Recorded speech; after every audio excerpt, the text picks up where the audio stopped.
Welcome back, ARK players, and today I've got some amazing information to share with you, which has come from one of the devs, Dolly, talking about an upcoming feature which will be coming to ARK Survival Ascended.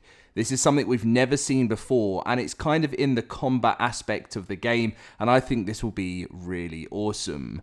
Now, if you guys do enjoy today's video, make sure to drop a like and subscribe if you're new around here. If you're excited for the Extinction DLC coming in less than a month now, guys, it's 3.5 weeks. It has gone way too fast, but I am so ready for it now. I've fallen into that classic ARK wave where I'm like, I'm not too sure what I think about this, and as it gets closer and I start to see more, who can I kid? I'm so excited for this map. But anyway, let's see what Dolly said.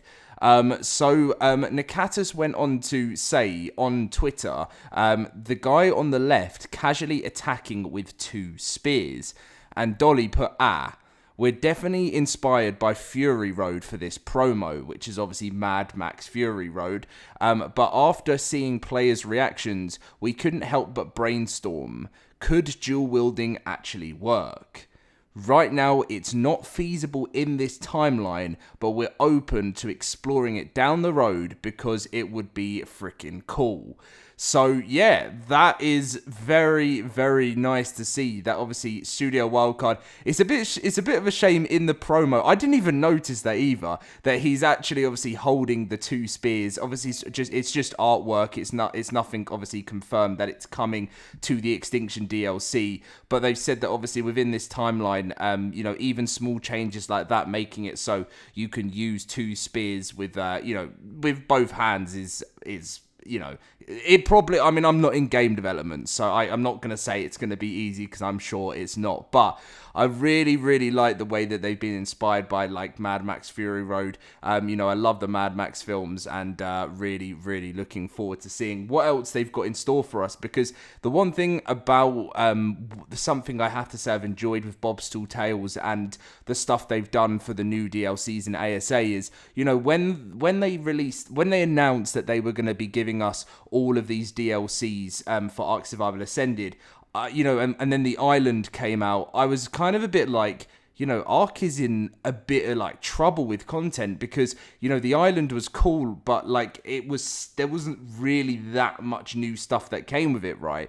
And now they did this Bob's Tall Tales and they're completely revamping the maps with a whole bunch of content. Yes, that you have to pay for the content, most of the content. I know the Dreadnoughtus is free, but I really like it, and it gives the map a whole new theme to it, kind of a whole new story feel to it, and I really like it. So I can't wait to see this, and also cannot wait to see dual wielding in the future for ARK, and to see how that's going to play a part into the game. Now, as Extinction is getting closer and we're all in that Extinction vibe, we're going to have a quick recap now of everything that is coming with Extinction, and sort of wanted to give a summary of what my favourite thing is for this DLC. So I think number one for this DLC for me definitely has to be the Armadoggo, which is coming with Wasteland War. They go on to mention saying, the goodest pup on the ARK. The Armadoggo is a true survivor's best friend. More than just a tame, the Armadoggo can be set in companion mode, so you never have to worry about losing it. In companion mode, your Armadoggo will faithfully follow you wherever you go, burrowing underneath the ground to reach you faster when the distance between you is too great, as well as when it nears death's door. Instead of crossing the Rainbow Bridge, the Armadoggo will dig deep into the ground to recover, ensuring it can always return to your side, a true faithful companion. And I think a lot of people have said the same about the Armadoggo, is the fact that, having your own faithful companion pet in the game is such a cool inspiration, and I personally don't mind that Studio Wildcard are taking inspiration from these different films and games. It's very heavily inspiration from Fallout, with dog meat, and it's very, very, they've already admitted it's heavily inspired by Mad Max and the Fury Road film. So I like it because it kind of brings, of course I want Wildcard to come up with some of their own ideas and stuff, but I think adding inspiration from other stuff is never a bad thing. You know, obviously as long as it's not copyright, then I actually really like it. You know, it sort of brings together some of your favorite features from all of your favorite games and films, and I can't complain with that. You know, as much as ARK's had a lot of hate over the years, it is a game that you can do whatever you want when the game actually works. And being able to add in this Armadoggo is so cool. And you know, the armor and attachments that are coming with it is awesome too. You know, we got the bag, the med kit, the extra armor, the spikes, the meat sack, the speed buff, the food basket, the chibi basket, the spyglass, the rolled sleeping bag, the ammo box, and the oxygen tank. This Armadoggo is going to be coming with you wherever we want. And let me know as well in the comments, what are you going to name your Armadoggo? If you're going to be, if you have access to Bob's Tall Tales, what are you going to name it? Now, obviously, again, another huge inspiration with this Mad Max DLC is the vehicles. Now, you know, we've got our new way to zip ourselves around the ARK, and with style and speed. Fully customizable, each vehicle has a cab that seats the driver and the passenger, who can fire out the window for some added firepower on the move. Powered by a new special fuel, these rugged rides are perfect for transporting your crew and cargo across the landscape.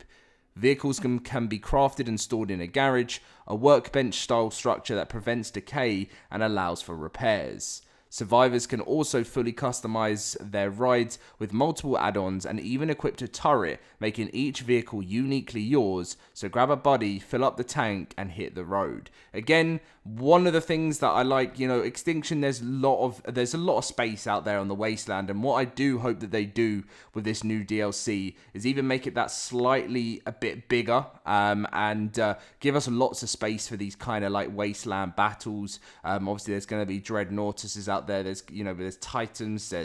There's everything on Extinction. So I am so ready for it. And then, pretty much like finally to wrap up the video, is the Bob's Tall Tales Wasteland War Tribe Tower, which this Tribe Tower gives you like kind of like it's like you can't repair it, right? So it's an unrepairable structure that boosts your tribe's power as long as it remains tall. Built under open skies, the Tribe Tower grants a tribe-wide buff that stacks with each real-life day it remains standing, increasing XP gains and reducing boss cooldowns. Every 30 days, it rewards the tribe with additional element from bosses, stacking up to 5 times, but beware other tribes will target it. Destroying a rival tribe's tower even creates a trophy with their tribe's name and the tower's lifespan. And then to completely finish up, we have the armor and the new structures and props. So we've got some cool headgear here, obviously very inspired by Mad Max. And then the accessories with the warrior male and the warlord female. And then we have the structures and props, which we've got the behemoth gate, the pillars, the doors, the storage boxes, you know, everything that we need to really give us that proper Wasteland feeling. And I'm ready to dive into the Wasteland, guys, now. Everything's prepared. I'm so ready for December 16th. That community crunch, so it's a Monday, which obviously I understand is a bit of a tough day for those that obviously will be working, because I mean, it depends. If you're in the UK, they usually do late launches, so you would have finished work by then. But depends how late. But yeah, they always, it's a bit strange. I'm surprised they've done a Monday launch, but you know, also one thing I want to mention, if you are planning on taking, like I always say this, if you're planning on taking any time off work for this new DLC, just make sure you remember it's the Studio Wildcard, and if there's, I don't think there's going to be delays because it's so close to the holiday period, but if there is going to be a delay, they've got Monday to launch it, well, just remember it could always be pushed to Tuesday to Wednesday, something like that, you know, all of that. That's why they've got the whole week, so just be prepared. If you're someone that's taking time off of the DLC, just be careful, because you know how dates can move and stuff. So I wouldn't recommend just booking the Monday off because that just doesn't work well within Studio Wildcard's world of releases. But anyway, that is going to be everything. I hope you did enjoy the video. If you did, make sure to smash that like button and subscribe, and I'll see you in my next video very soon.